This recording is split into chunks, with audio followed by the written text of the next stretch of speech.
बुलेटिनच्या सुरुवातीलाच महत्त्वाची बातमी पाहूया। 27 ऑगस्टला मनोज जरांगेंच्या चलो मुंबई यात्रेला सुरुवात होणार आहे। 29 ऑगस्टला जरांगेंचा मोर्चा मुंबईत धडकेल।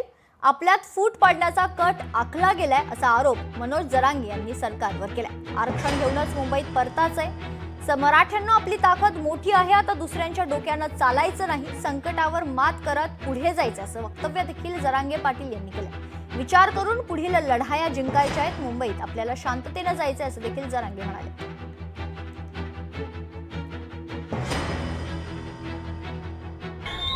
मराठ्यांना एक सांगायला आलोय, हे प्रत्येक घराघरातल्या राज्यातल्या मराठ्यांनी आता लक्षात ठेवा। 29 ऑगस्टला आपल्याला मुंबईला जायचं। 27 ऑगस्टला आपण सकाळी 10 वाजता अंतरवालीतून निघतोय। मुंबईला सगळ्यांनी शांततेत जायचंय। आरक्षण घेऊन येताना शांततेत आपण आपल्या घरी यायचं। समाजाला डाग लागण असं एकही पाऊल मराठ्यांनी उचलायचं नाही। तुमच्या लेकराला मोठं करायचं, त्याला मला उंचीवर न्यायचंय। माझ्या समाजाचे खाली मान होईल असं एकही पाऊल मराठ्यांच्या पोरांनी उचलायचं नाही। कोणी दगडफेक करायची नाही, कोणी जाळपोळ करायची नाही। माझ्या समाजाच्या मागण्या त्याची अंमलबजावणी करा, मी येतो। आम्हाला काय मुंबईची हौस नाही। माझ्या लेकरा बाळाच्या आयुष्याचा प्रश्न म्हणून मला मुंबईला यायचं। तुम्ही आमच्या मागण्याच्या अंमलबजावणी द्या, आम्हाला काय करायचं मुंबईला येऊ। इथूनच गुलाल फेकू मंत्रालयावर आम्ही, गेला तर गेला, नाही गेला तर नाही गेला, तर फेकू इथून काय करायचं। बापाच्या हातात एखादा गोळा देऊ जाईल ना ताकदीनं लांब, आम्ही इथून फेकू, काय अडचण नाही। आता शांत बसायचं नाही कोणी। आपली जात मागास असून सुद्धा आरक्षणात घेतली जात नाही। यावेळेस जेवढ्या 8-9 मागण्या सगळ्यांची अंमलबजावणी घ्यायची, त्याशिवाय मुंबई सोडायची नाही, ही फायनल निर्णय झाला। सरकारला पण सांगतो, मुंबईत आम्ही येणार आहे, त्या भानगडीत पुन्हा पडू नका। माझ्या एकाही पोराला डवचिला ना मुंबईत,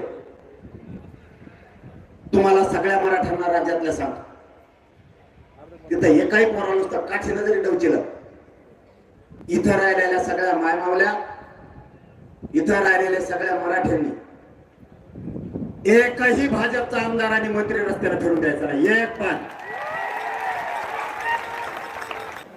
परिस्थिती मराठ्यावरती संकट आणून सोडलंय। या संकटाला कसं तोडायचं याच्यासाठी आता पुढचा काळ आपण लढणार आहे। तुमच्या आणि माझ्या भावनेचा यांनी आतापर्यंत उपयोग केलाय, म्हणून माझ्या मराठा समाजाला प्रत्येक वेळेस माझं हात जोडून आव्हान असतं, बाबा हो, आपली ताकद लय मोठी आहे, फक्त आपण विचारानं चाललो नाही, म्हणून आपल्या लेकरा बाळाचं नुकसान झालं। या पुढच्या काळात मराठ्यांनी दुसऱ्याच्या डोक्यात नाही चालायचं, स्वतःच्याच डोक्याने चालायचं आणि जात उंचीवर न्यायची। सत्ता बदलत असती, येत असती, जात असती, हे ध्यानात ठेवा। आणि मी इतक्या खुनशी अवलादीचा आहे, माझ्या जर एखादा डोक्यात बसला त्याचा बाजार उठतो, धमकी फमकी नाही देत, समजून सांगतोय। नसता आता आमचा बंद डीजे, बीड जिल्ह्यात नुसता डीजे वाजू द्या, आता दुसऱ्या कोणाचा मग सांगतो तुम्हाला। डीजे मध्ये काय दहशतवादीचा बंदूक येत काय? यासोबतच मराठ्यांना त्रास देऊ नका अशा शब्दात मनोज जरांगे